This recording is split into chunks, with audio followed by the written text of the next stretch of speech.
प्रेम से बोलिए सूर्य नारायण भगवान जी की जय।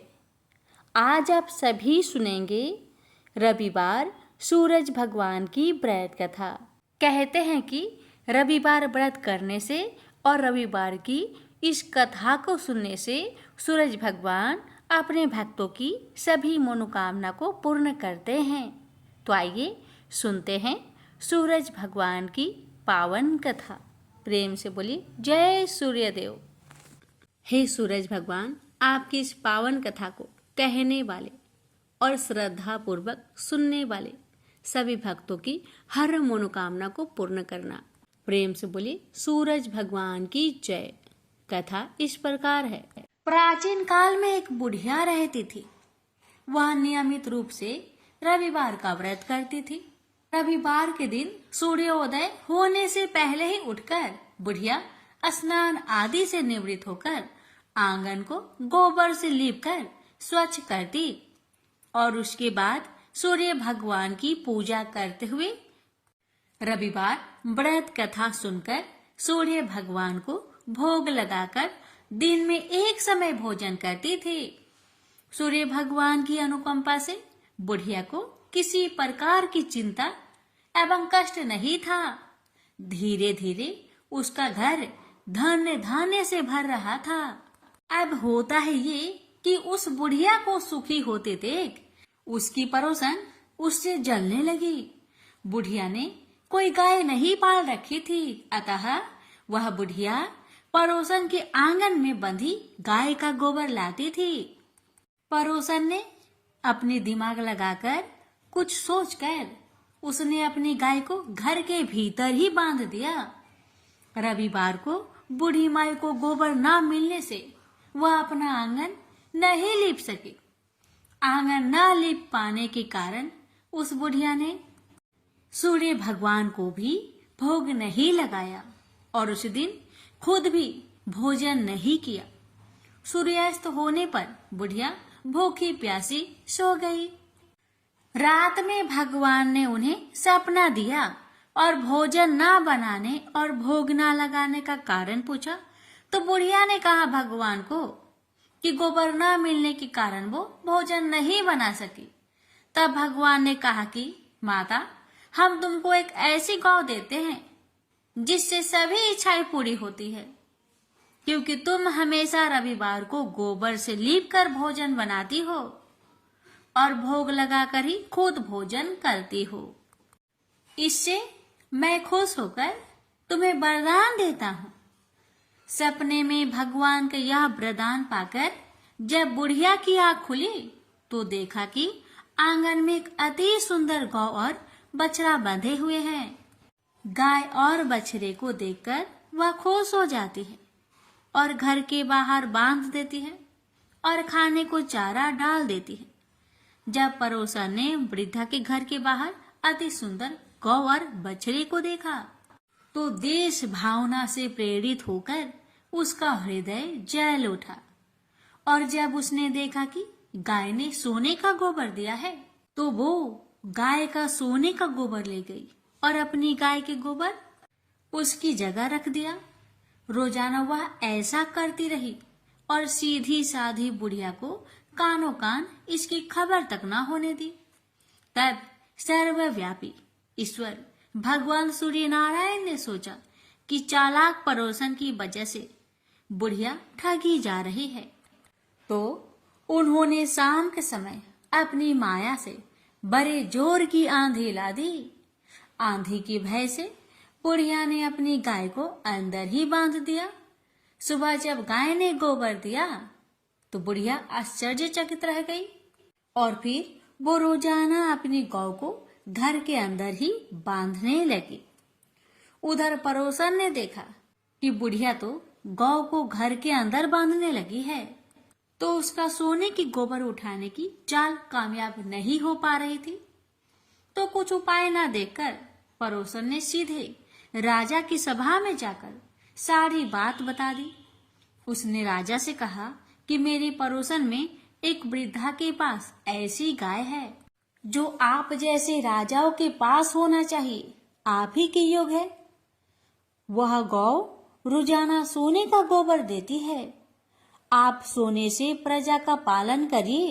वह बुढ़िया उस सोने का क्या करेगी? राजा ने यह बात सुनकर अपने दूतों को बुढ़िया के घर जाकर गौ लाने की आज्ञा दे दी। अब बुढ़िया सुबह सुबह ईश्वर को यानी सूर्य नारायण को भोग लगाकर भोजन ग्रहण करने जा ही रही थी कि तभी राजा के कर्मचारी गाय खोलकर ले गए। यह देखकर बुढ़िया काफी रोई, जोर जोर से चिल्लाई, लेकिन कोई कर्मचारी ने एक ना सुनी।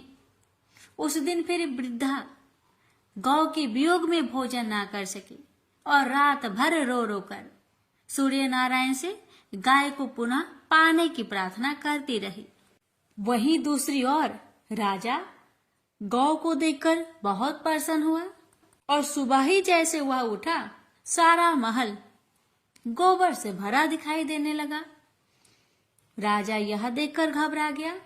भगवान ने राजा को सपने में कहा था कि हे राजा, गाय बुढ़िया को लौटा देने में ही तेरी भलाई है।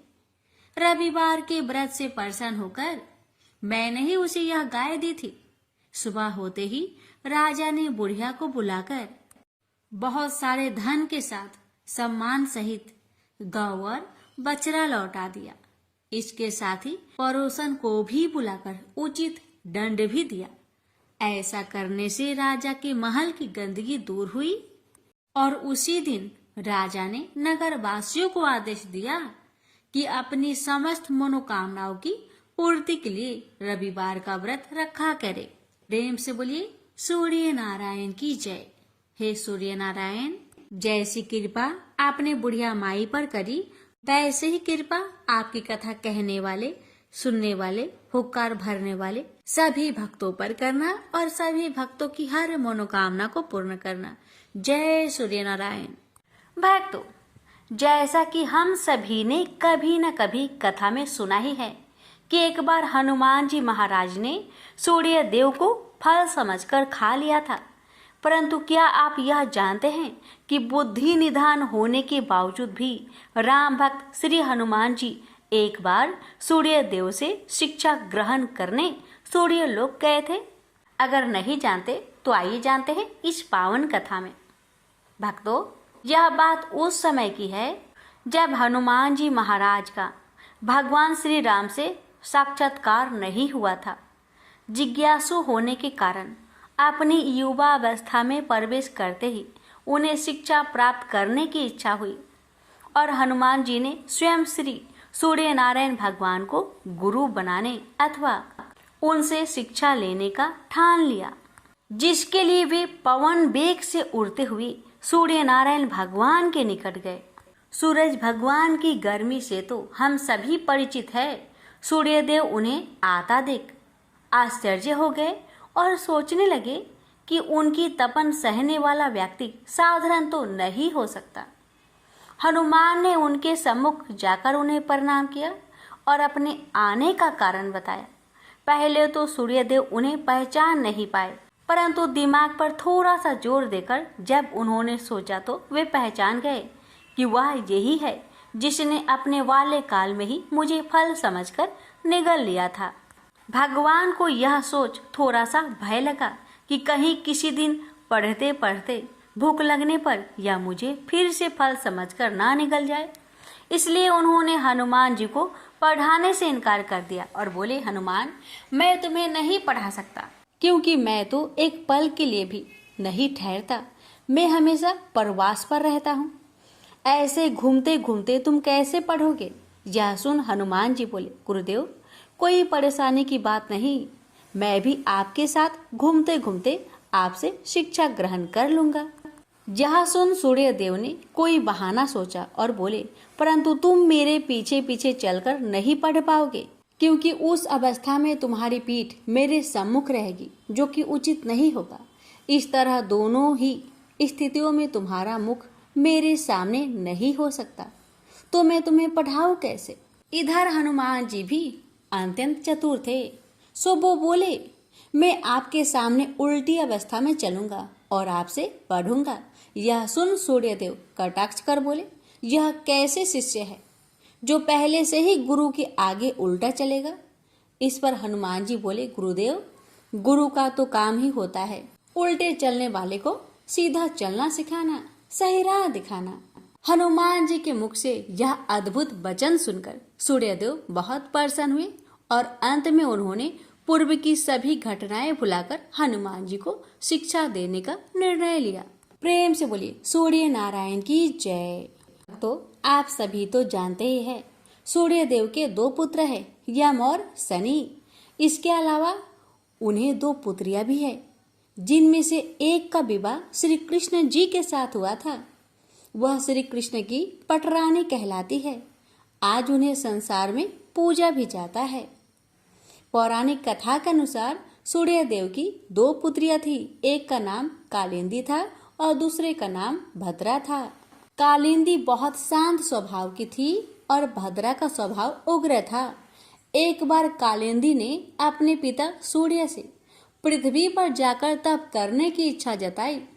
पुत्री की बात मानते हुए सूर्य देव ने उन्हें वज्रधाम में जाकर तप करने का सुझाव दिया। कालिंदी ने कई वर्षों तक घोर तप किया। जब द्वापर युग में श्री कृष्ण ने जन्म लिया, तब कालिंदी ने प्रभु से उनके दर्शन के लिए अनुरोध किया। श्री कृष्ण ने लीला रचाई। पिता वासुदेव ने कन्हैया को टोकरी में रखा और गोकुल के लिए निकल पड़े। वासुदेव जी ने जब नदी में प्रवेश किया, तब कालिंदी ने श्री कृष्ण के चरण स्पर्श किया और उनका स्वागत किया। कहते हैं कि कालिंदी नदी ही आगे चलकर यमुना कहलाई। यमुना किनारे श्री कृष्ण ने बाल लीलाएं रचाई, लेकिन बाद में धर्म की स्थापना के लिए वज्र मंडल छोड़ दिए। तब कालिंदी यानी कि यमुना ने श्री कृष्ण से विवाह हेतु तपस्या की। महाभारत युद्ध के बाद जब श्री कृष्ण अर्जुन के साथ पुनः वज्रधाम पहुँचे, तब अर्जुन की नजर नदी में ताप कर रही कालिंदी पर पड़ी और उन्हें कालिंदी से उनका परिचय पूछा।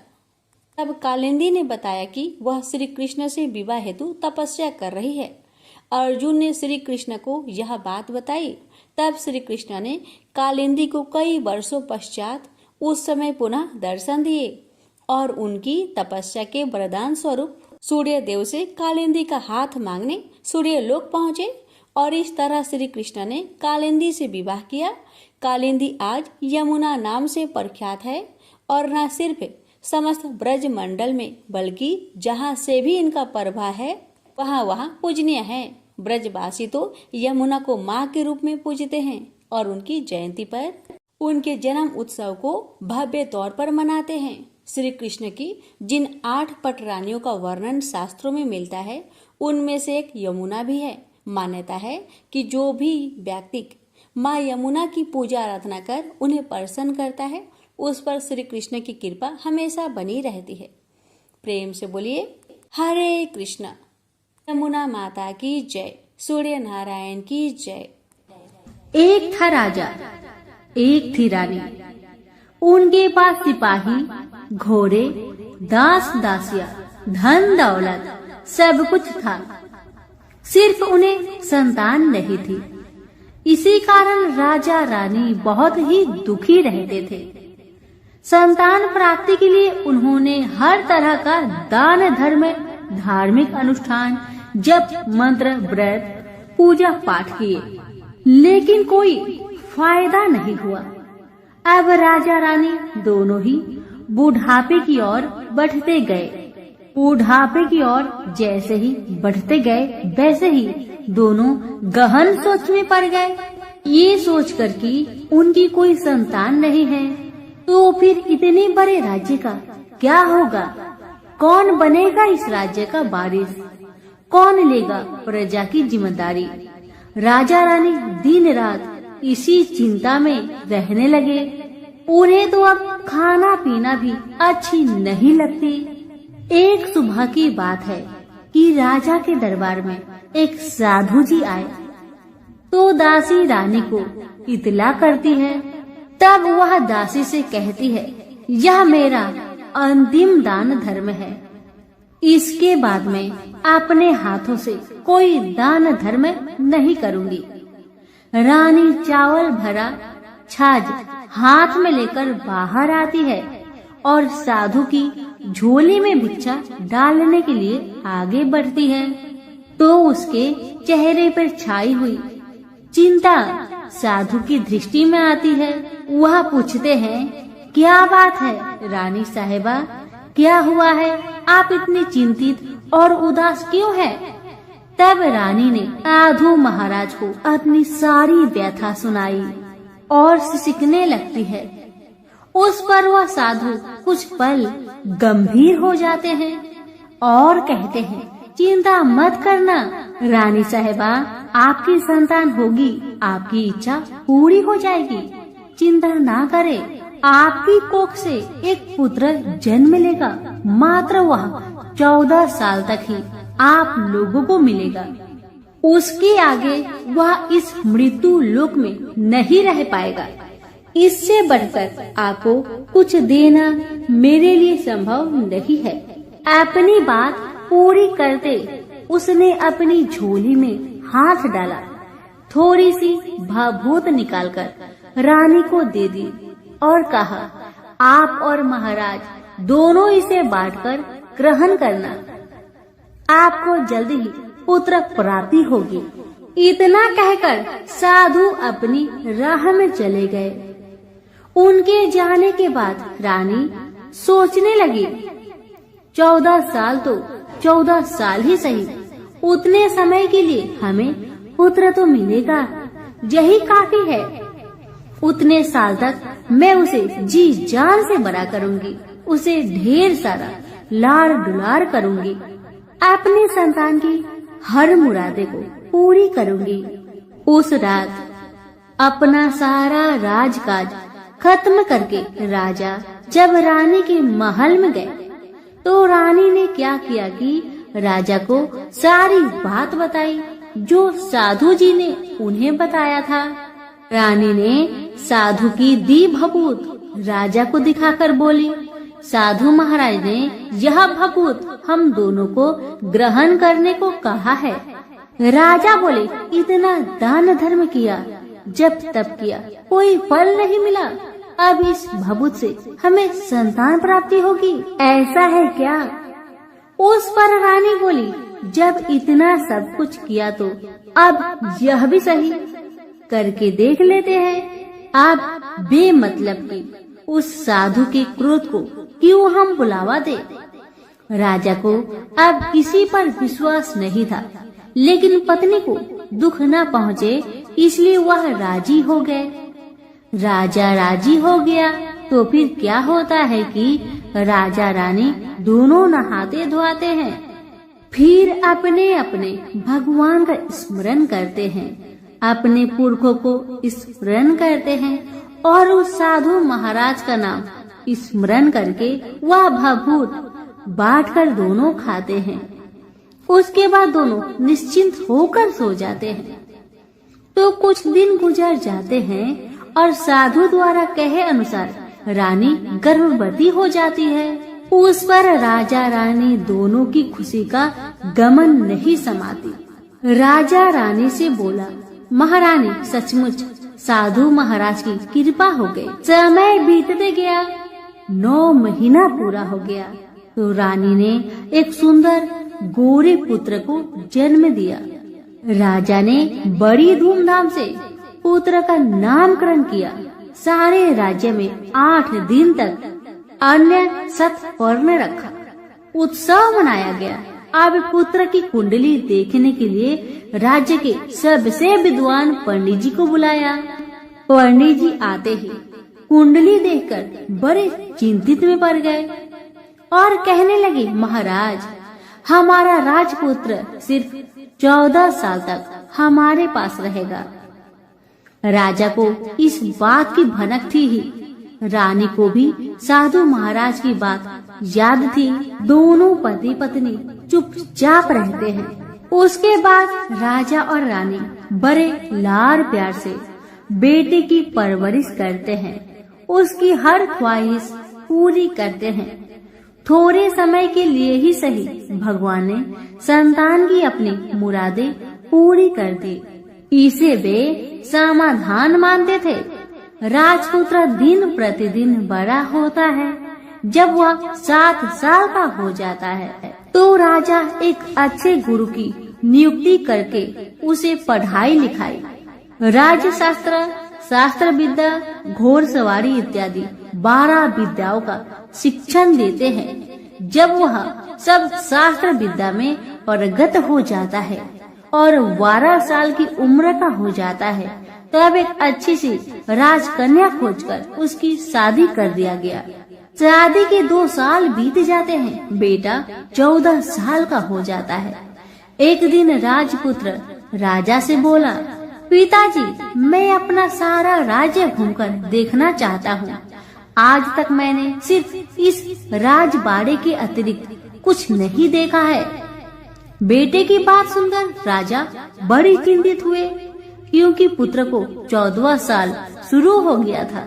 अब कोई अनहोनी होने का वक्त नजदीक आ पहुंचा था, लेकिन राजा ये सब बातें पुत्र को बता नहीं सकता था। वह क्या करता है कि चेहरे पर खुशी लाकर बेटे से कहता है, हाँ हाँ जरूर जाओ बेटा, जरूर। तुम्हें अपना सारा राज्य घूमकर देखना चाहिए, कहाँ क्या है ये सब जानना चाहिए। कल तो मेरे बाद तुम ही को राजा बनना है। मात्र एक बात का ध्यान रखे कि तुम जहाँ जा रहे हो, क्या कर रहे हो, क्या बात अपनी पत्नी को नहीं बताना। पुत्र ने कहा, ठीक है पिताजी, आपने जो कहा है मैं वैसा ही करूँगा। तो होता है ये कि राजपुत्र दिन भर अपने पत्नी के साथ मौज मस्ती करता है, खुशियाँ मनाता है और रात को ठीक 12 बजे बिस्तर से उठकर बाहर चला जाता है। फिर पौ फटने से पहले वापस अपने महल में आकर सो जाता है। ऐसे बहुत दिनों तक चलता रहा। अब पुत्र का 14वां साल खत्म होने में कुछ दिन ही बाकी रहते हैं। इतने में ये होता है कि उसकी पत्नी यानी छोटी रानी रात में जाग जाती है। वह देखती है कि बिस्तर पर राजपुत्र नहीं है। वह महल में सब जगह देखती है तो राजपुत्र कहीं भी नजर नहीं आते। तो ये बात वह किससे कहेगी और क्या करेगी? बेचारी चुपचाप रहती है। फिर भोर होने पर वह देखती है कि उसका पति अपनी जगह पर सोया है। छोटी रानी अपने पति से कुछ नहीं पूछती, लेकिन दूसरी रात भी वैसा ही होता है। तीसरी रात, चौथी रात, ऐसे ही बहुत दिन तक चलता है। रानी बहुत चिंतित हो जाती है।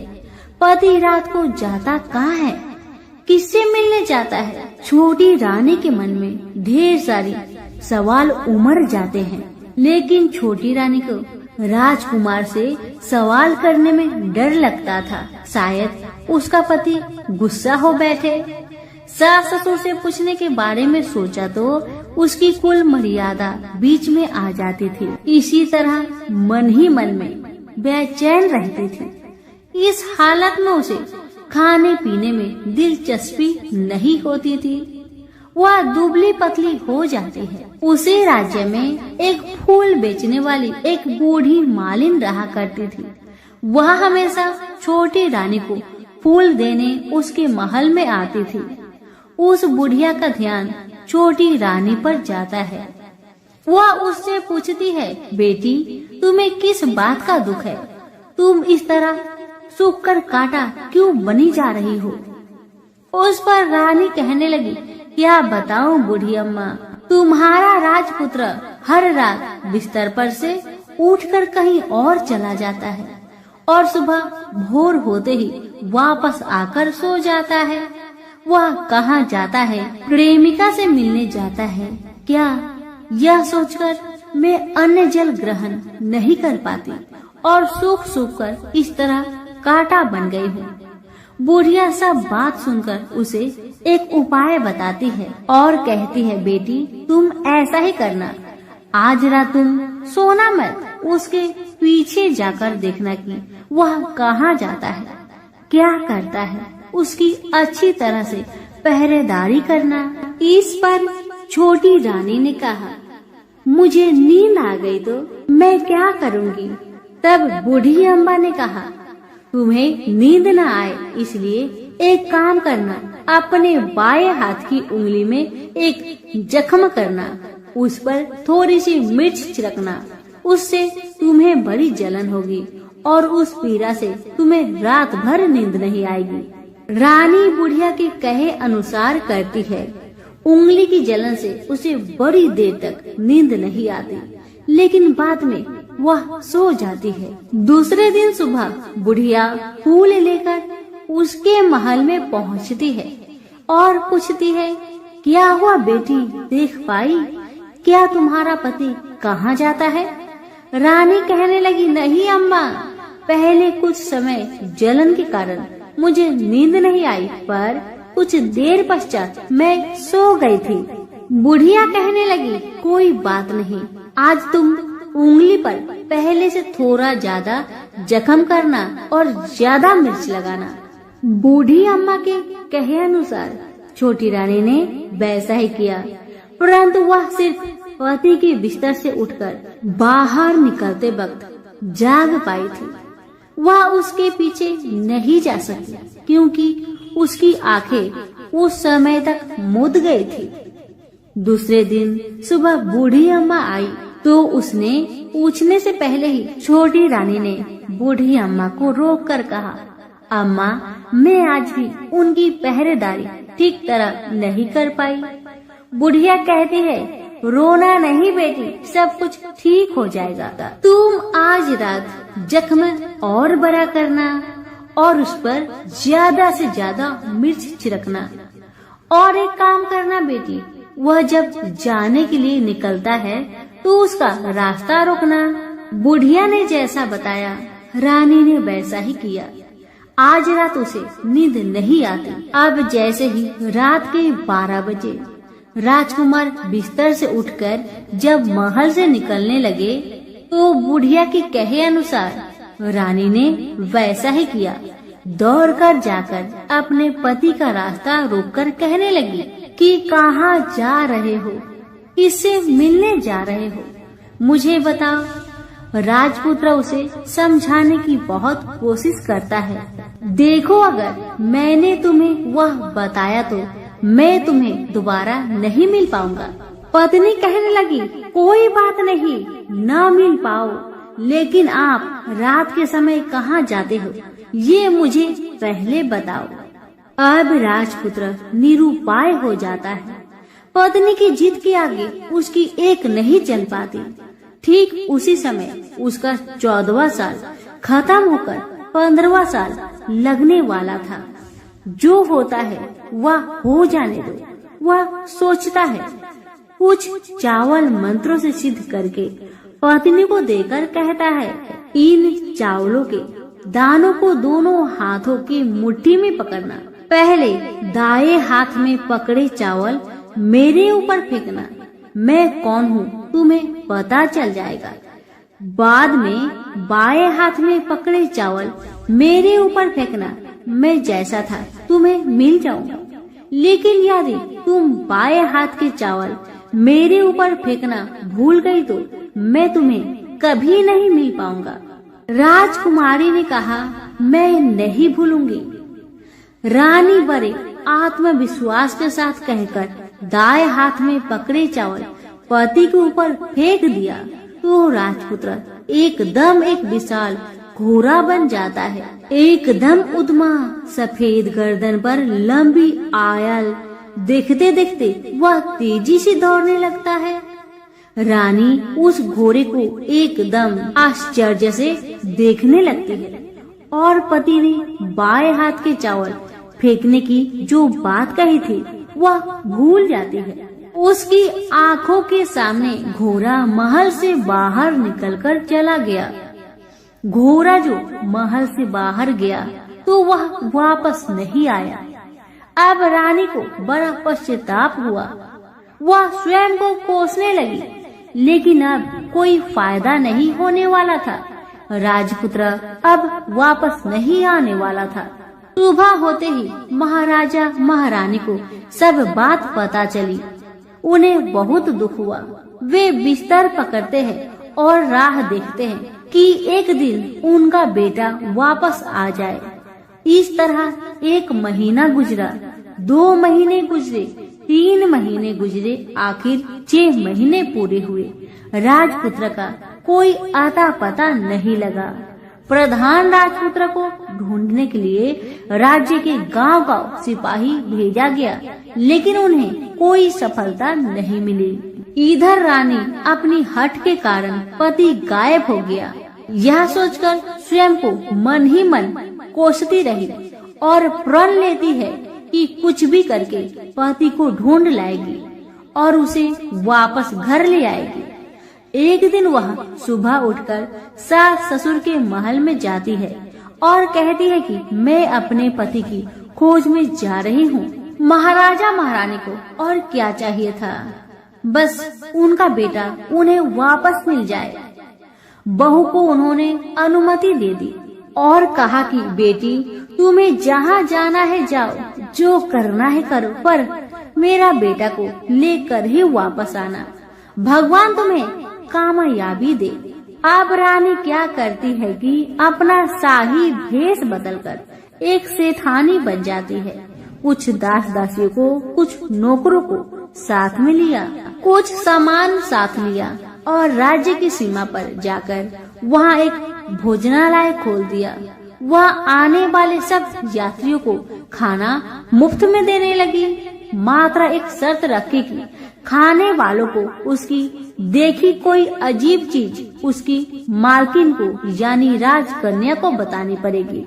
तो वहाँ आने वाला हर नागरिक अपनी तरफ से मैंने यह देखा, मैंने वह देखा कहकर वहाँ से मुफ्त खाना खाकर जाता था। परंतु रानी को जो बात चाहिए थी वह अब तक किसी से नहीं मिली थी। ऐसे ही कुछ दिन बीत गया तो इधर होता है कि रानी के महल फूल लेकर जाने वाली बुढ़िया के एक बेटा और बहू थे। उनका एक छोटा बेटा था, यानी बुढ़िया का एक पोता था। बेटा और बहू सुबह काम के लिए निकलते थे तो पोते को संभालने की जिम्मेदारियां बुढ़िया पर रहती थी। बुढ़िया दिन भर पोते को संभालती थी। एक दिन होता है कि बुढ़िया को पान खाने की आदत थी, तो पान खाने के लिए चूना चाहिए था। बुढ़िया उसे तैयार करने के लिए सीपियां लेकर आई। इन सीपियों भूनने के लिए गोबर के कंडे चाहिए थे। कंडे इकट्ठा करने के लिए वह बांस की टोकरी लेकर चरवाहे के मैदान में गई। वहाँ बहुत सारे कंडे थे। उन्हें जमा करते करते उसे घर आने में अंधेरा हो गया। इस और शाम होते ही काम से वापस बेटा बहू घर पहुँचे तो देखा कि बच्चा घर पर अकेला है और रो रहा है। वे दोनों गुस्से से लाल पीले हो गए। इतने में बुढ़िया घर आ पहुँची। बेटा ने पूछा, पोते को घर पर अकेला छोड़कर तुम कहाँ गई थी? बुढ़िया बताने लगी कि मैं गोबर के कांडे इकट्ठा करने गई थी।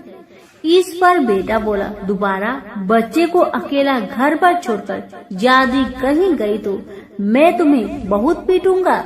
बुढ़िया कहने लगी, नहीं बेटा, फिर कभी ऐसा नहीं करूंगी।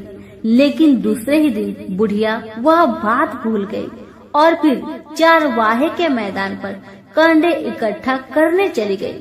शाम को जब बेटा बहू काम से वापस लौटे तो देखते हैं कि बच्चा घर पर अकेला है और वह रो रहा है।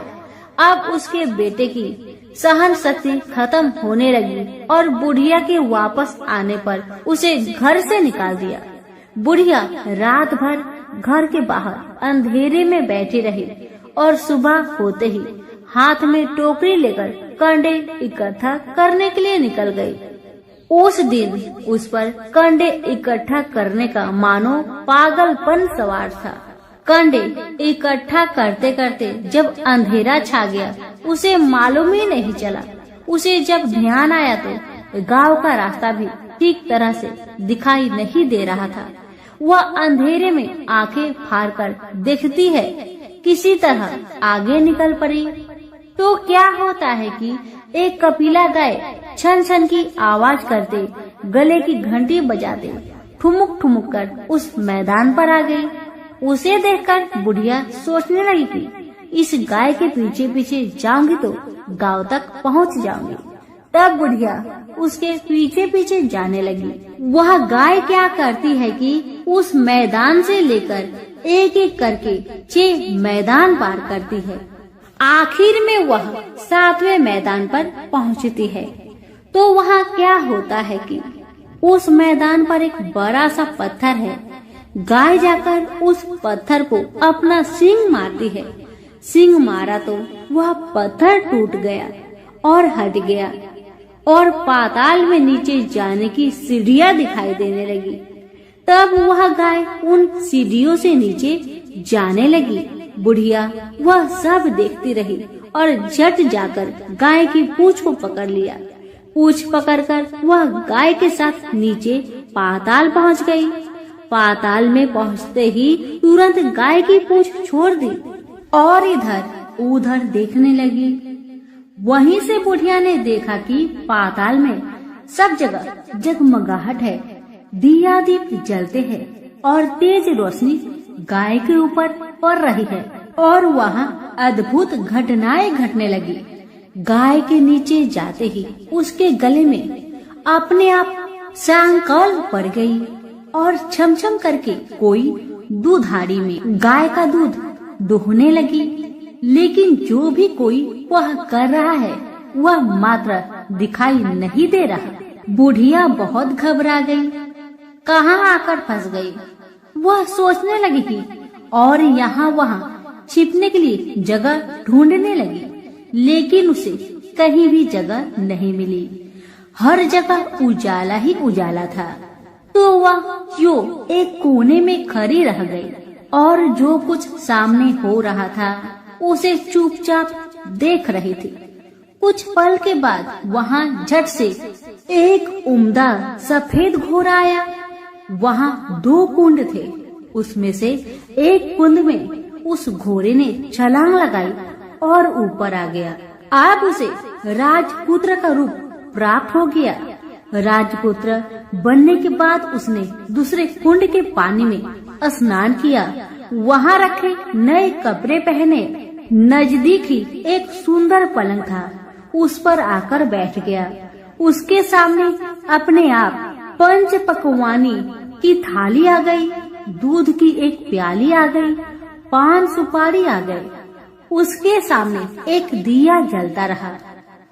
राजपुत्र ने खाना खाया, दूध पिया, 5 सुपारी खाया और बिस्तर पर लेट जाने से पहले सूर्य देव का स्मरण करके सामने जलते हुए दिए से पूछा, दिए दिए दीप कर मेरे माता पिता क्या कर रहे हैं। दिया बताने लगा, बेटे के शोक में डूबे हैं। राज्य कौन संभाल रहा है? राज्य प्रधान संभालता है। मेरी पत्नी क्या करती है? दिया बोला, उसने चौराहे पर भोजनालय शुरू किया है और आते जाते लोगों से वह नई खबर के बारे में पूछती है। दिए के यह कहते ही राजपुत्र कहने लगा, ठीक है। उसके बाद वह सो गया। बुढ़िया कोने में खड़ी रहकर यह सब देखती रही। ऐसी अद्भुत घटना उसने जिंदगी में पहली बार देखी थी। उसे अंदर ही अंदर चुलबुलाहट होने लगी। वह अपनी भूख प्यास भूल गई और आगे क्या होता है कि उसे उत्सुकता से देखने लगती है। लेकिन उसके बाद और कुछ घटनाएं नहीं घटती। रात गुजर गई और सुबह हो गई। सुबह होने पर पलंग पर सोया राजपुत्र उठा और फिर से पहले वाले कुंड में छलांग लगाई तो वह फिर से घोड़ा बनकर कुंड से बाहर आ गया। बाहर आते ही वह तेजी से उस पाताल नगरी से बाहर निकल गया। लेकिन वह कहाँ गया, बुढ़िया को कुछ पता नहीं चला। उसके बाद पिछली रात की तरह कोई उस गाय का छमछम करके दूध दुहने लगा।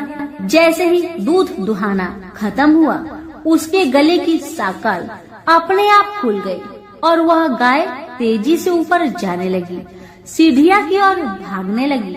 गाय को दौड़ते देखकर बुढ़िया सोचने लगी, अब गाय के साथ यहाँ से ऊपर जाना ही समझदारी है, नहीं तो कोई मुसीबत आकर मेरे ऊपर टपक जाएगी। झट से उसने गाय की पूंछ पकड़ ली और गाय के साथ ऊपर आ गई। गाय जब ऊपर मैदान में पहुंची तो उस सुरंग का रास्ता अपने आप बंद हो गया और उसके मुख पर एक बड़ा सा पत्थर उर्वत खड़ा हो गया।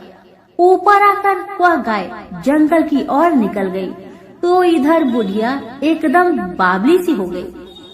उसने पाताल नगरी में जो कुछ देखा वह जल्दी से जल्दी किसी को बताने के लिए उतावली हो उठी। उसे एकदम याद आया है कि नगर की सीमा पर कोई औरत भोजनालय चलाती है और नई बात बताने वालों को अच्छा खाना पीना मुफ्त में देती है। वह सोचने लगी कि क्यों न मैं यह बात उस औरत को जाकर बताऊं। यदि उसे यह बात पसंद आ गई तो बाकी जीवन खाने पीने की झंझट से मुक्ति मिलेगी। बुढ़िया ने मन में तय किया और तुरंत उस भोजनालय के द्वार पर टंगे नगाड़े के सामने खड़ी हो गई और जोर जोर से नगाड़ा बजाना शुरू किया। नगाड़े का इस तरह शोर सुनकर मालकिन यानी छोटी रानी मन से प्रसन्न हो जाती है कि शायद कोई बड़ी बात लेकर यहाँ आया है। रानी सिपाहियों को आदेश देती है, जाइए और जो कोई आया है उसकी अच्छी खातिरदारी कीजिए। आदेश पाते ही सिपाही नीचे दौड़ गए तो एक बुढ़िया नगाड़ा बजा रही है। उन्होंने पूछा, क्यों रे बुढ़िया, क्या हुआ, क्यों नगाड़ा बजा रही हो? बुढ़िया बोली, कुछ नहीं बेटा, यहाँ खाना मिलता है ना, इसलिए आई हूँ। बुढ़िया ने सिपाहियों से बोला, खाना मिलेगा? सिपाही बोले, हाँ मिलेगा, लेकिन तुझे कोई नई बात बतानी पड़ेगी। बुढ़िया बोली, हाँ बताऊंगी। एक बात मालूम है मुझे। इस पर सिपाही उसे अंदर लेकर आए। उनको मालकिन का आदेश था कि जो कोई बूढ़ा बुजुर्ग वहाँ आए उनके साथ अच्छी तरह पेश आना, उनका अच्छा आदर आतिथ्य करना। तो सिपाही ने इस बुढ़िया का भरपूर आदर आतिथ्य किया। उसे बड़ी सी थाली भरकर व्यंजन परोसते हैं। बुढ़िया कुछ दिनों से भूखी थी, वह खाने पर टूट पड़ी। खाना खाने के बाद सिपाही ने उसे नई साड़ी पहनने को दी। उसके बाद उसे लेकर रानी के पास आए। बुढ़िया और रानी ने तुरंत एक दूसरे को पहचान लिया। बुढ़िया बोली, बेटा तुम हो? और रानी बोली, बुढ़िया अम्मा आप है? बड़ी देर तक दोनों भली भांति की बातें करती रही। आखिर कुरवनी बुढ़िया से कहने लगी, अम्मा अब बताओ तुमने क्या बात नई देखी है? बुढ़िया बोली, मैंने कोई नई बात देखी नहीं है, वह तो मेरे पास तुम्हें देने के लिए खाने के लिए पैसे नहीं थे, इसलिए मैंने झूठ कहा और नगाड़ा बजाया। रानी ने कहा, अम्मा घबराना नहीं, मैं किसी को तुम्हारा नाम नहीं बताऊंगी। फिर भी बुढ़िया मैंने क्या देखा, कब देखा करके आनाकानी करने लगी। इस पर कुंवर रानी ने उससे कहा, देखो अम्मा, यदि तुमने मुझे वह नई बात बताई तो मैं जिंदगी भर तुम्हारी देखभाल करूंगी, तुम्हें रानी माता की तरह रखूंगी। अब बुढ़िया बताने को तैयार हो गई। उसने जो कुछ उस चर गवाहे वाले मैदान पर देखा था वह सब कुछ कुंवर रानी को बता दिया। बुढ़िया की वे बात सुनकर कुंवर रानी को यकीन हो गया कि वह राजपुत्र उसी का पति है। वह तुरंत बुढ़िया से कहने लगी, अम्मा मुझे उस जगह पर ले चलो। तब बुढ़िया बोली, नहीं बेटी, वह पाताल राज्य है, साफ है, यदि किसी ने तुम्हें देख लिया तो तुम्हारी जान खतरे में पड़ सकती है। लेकिन रानी उसकी एक भी नहीं सुनती, उसे उस जगह ले जाने के लिए हठ करने लगी। आखिर में बुढ़िया ने उसका कहना मान लिया और कहने लगी, ठीक है, मैं तुम्हें वहाँ लेकर चलती हूँ, और आज नहीं कल वहाँ जाना है तो शाम को ही जाना होगा। तो दूसरे दिन दोपहर को रानी बुढ़िया के साथ उस मैदान पर गई और एक जगह छुपकर गाय की आने की राह देखने लगी। दिन ढलते ही अंधेरा घेरने लगा है। और गाय हमेशा की तरह वहां आ गई।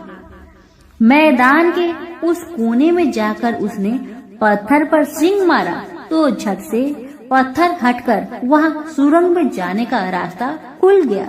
गाय उस रास्ते से नीचे उतरने लगी तो बुढ़िया रानी से कहने लगी, जल्दी आगे बढ़ो बिटिया, हम गाय की पूंछ पकड़कर नीचे उतरेंगे। तो दोनों गाय की पूंछ पकड़कर नीचे उतर गई। बुढ़िया पहले जिस कोने में छिपी हुई थी उसी कोने में छिप गई। अब नीचे सब कुछ पहले जैसा घटित हो रहा था। गाय के गले में अपने आप साकल पड़ गई। कोई अदृश्य रूप से उसका दूध दोहने लगा। एक सफेद उद्मा घोड़ा ने आकर एक कुंड में छलांग लगाई तो राजपुत्र के रूप में ऊपर आया। वह राजपुत्र दूसरे कुंड में नहाने लगा। बाद में उसके सामने खाने की थाली आ गई, दूध की प्याली आ गई, पान बीड़ा आ गई। राजपुत्र सब ग्रहण करके सोने के लिए पलंग पर गया तो सोने से पहले सूर्य देव का स्मरण करके दिए से पूछने लगा, दिए दिए दीपंकर, मेरे माता पिता क्या कर रहे हैं? तो दिया कुछ जवाब नहीं दिया, बल्कि वह बुझने लगा है। तब राजपुत्र को कुछ अघटित हुआ। इसका संदेह हो गया कि वह उदास हो गया और जो कुछ हुआ है वह हो जाने दो। ऐसा सोचकर सोने के लिए बिस्तर पर लेट गया। अब रानी का संयम छूट गया। वह दौड़कर पति के पास गई और उसके पैर पकड़ने के लिए आगे बढ़ने लगी। राजपुत्र तुरंत ही पत्नी को पहचान लिया। वह झट से पीछे हट गया और चिल्लाने लगा, नहीं नहीं, मुझे मत छूना, सर्वनाश हो जाएगा। रानी दोनों हाथ जोड़कर पति से अपनी भूल स्वीकार करने लगी। स्वामी, मुझसे भूल हो गई है। मुझे आपसे नहीं पूछना चाहिए था कि आप रात को कहाँ जाते हो। मैं अपनी भूल स्वीकार करती हूँ। मुझे मेरी भूल की सजा मिल गई है। अब आप घर चले। आपके वियोग में आपके माता पिता ने बिस्तर पकड़ लिया है। आपकी प्रजा भी बहुत दुखी है। उस पर राजपुत्र कहने लगा, वही तो, एक बार तुम गलती कर बैठी हो, अब दोबारा मत करना, नहीं तो आज मैं तुम्हें जो दिख रहा हूँ वह भी नहीं दिखूंगा। रानी अब विलाप करने लगी, जोर जोर से जमीन पर सिर पटकने लगी। राजपुत्र के मन में उसके प्रति दया उत्पन्न हो गई। वह उससे कहने लगा, यदि तुम मुझे पाना चाहती हो तो तुम्हें एक काम करना होगा। काम कठिन है, लेकिन वह तुम्हें अकेले करना होगा। कहो स्वामी, आप क्या कहते हैं? कितना भी कठिन काम हो मैं पूर्ण करूंगी। रानी कहती है। इस पर राजपुत्र ने उसे बताया, इस पाताल से ऊपर जाते ही तुम्हें एक घना जंगल नजर आएगा। ऐसे 6 जंगल पार करने के पश्चात 7वां जंगल मिलेगा। वह जंगल सबसे घना है। उस जंगल में बीचों बीच एक पीपल का पेड़ है। उसके आसपास की जगह पत्ते, फंदे, जटाएं, कांटे इत्यादि से ढक चुकी है। वहाँ बाघ, शेर, भालू, सांप सभी धमा चौकड़ी बैठी है। तुम्हें उन सबको भगाकर वह जगह साफ करनी है। उसकी गोबर से लिताई करके पवित्र बनाना है। रंगोली से सजाना है। उसके बाद वहाँ धूप, कपूर, अगरबत्ती जलानी है। फूल कुमकुम से पेड़ की तने की पूजा करनी है। दूध दही से बने चावल का भोग चढ़ाना है। यह सब तुम्हें दोपहर के 12 बजने के पहले करना होगा। 12 बजने के समय तुम्हें उस जगह पर बैठकर सूर्य भगवान का ध्यान करना होगा। ठीक 12 बजे सूर्य भगवान का रथ वहाँ उतरेगा। वे वह सब देखकर खुश हो जाएंगे और कहेंगे, जिस किसी ने यह सब किया है उसे मैं मन चाहा फल दूंगा। तो तुम सामने जाकर उसके रथ का दाहिना घोड़ा मांगना, मैं तुम्हें मिल जाऊंगा। इतना बात कहकर राजपुत्र अपने पलंग पर सो गया और छोटी रानी भोर होने की राह देखने लगी। भोर होते ही वह बुढ़िया के साथ गाय की पूंछ पकड़कर ऊपर आ गई। ऊपर आने के बाद वह बुढ़िया से कहने लगी, अम्मा अब मैं अकेले ही आगे जाऊंगी, तुम भोजनालय वापस जाओ। वह जंगल में जाकर राजपुत्र की बताई जगह ढूंढने लगी और स्वयं आरी से वह जगह साफ कर दी। बाद में राजपुत्र ने जैसे बताया वैसी लिपाई पुताई करके वापस आ गई। दूसरे दिन पौ फटने से पहले ही और जंगल में उस जगह पहुंची। वहां जाकर इत्र गुलाब का पानी छिड़ककर वह जगह सुगंधित की। धूप अगरबत्ती जलाकर उसे पवित्र किया और पूजा की। सब सामग्री वहां तैयार रखकर सूर्य भगवान का ध्यान करने बैठ गई। जैसे कि पति ने बताया था, दोपहर को ठीक 12 बजे सूर्य भगवान का रथ उस पीपल के पेड़ पर आकर रुका है। सूर्य भगवान ने जब रथ से नीचे देखा तो सुगंधित वातावरण देखकर बहुत खुश हुए और फिर बोले, जिस किसी ने यह काम किया है वह यहाँ आकर मुझसे कुछ भी मांगे मैं उसे दूंगा। रानी ने जब ये सब सुना तो बिना समय गवाए दौड़कर उनके सामने आ गई और उनको साष्टांग नमस्कार करके बोली, भगवान वह मैं ही हूँ, मैंने यह जगह साफ की है। भगवान बोले, अच्छा तो तुम्हें जो चाहिए वह मुझसे मांगो। तो छोटी रानी बोली, भगवान मुझे आपके रथ का दाहिना घोड़ा चाहिए। सूर्य भगवान बोले, नहीं नहीं, मैं तुम्हें और कुछ भी दे सकता हूँ, लेकिन यह घोड़ा नहीं दे सकता। मेरे रथ के 12 घोड़े हैं, तुम चाहो तो कोई और घोड़ा ले लो, लेकिन दाहिना घोड़ा नहीं, वह मैं तुम्हें नहीं दे सकता। छोटी रानी ने एक नहीं सुनी। वह सूर्य देव से एक ही बात कह रही थी, वही दाहिना घोड़ा दे दीजिए, नहीं तो मैं आपके पैरों में गिरकर अपनी जान दे दूंगी। अब सूर्यदेव धर्म संकट में पड़ गए। उन्होंने वचन दे दिया था, अब अपने वचन से पलट भी नहीं सकते थे। भगवान ने कहा, ठीक है, दे दिया तुम्हें घोड़ा।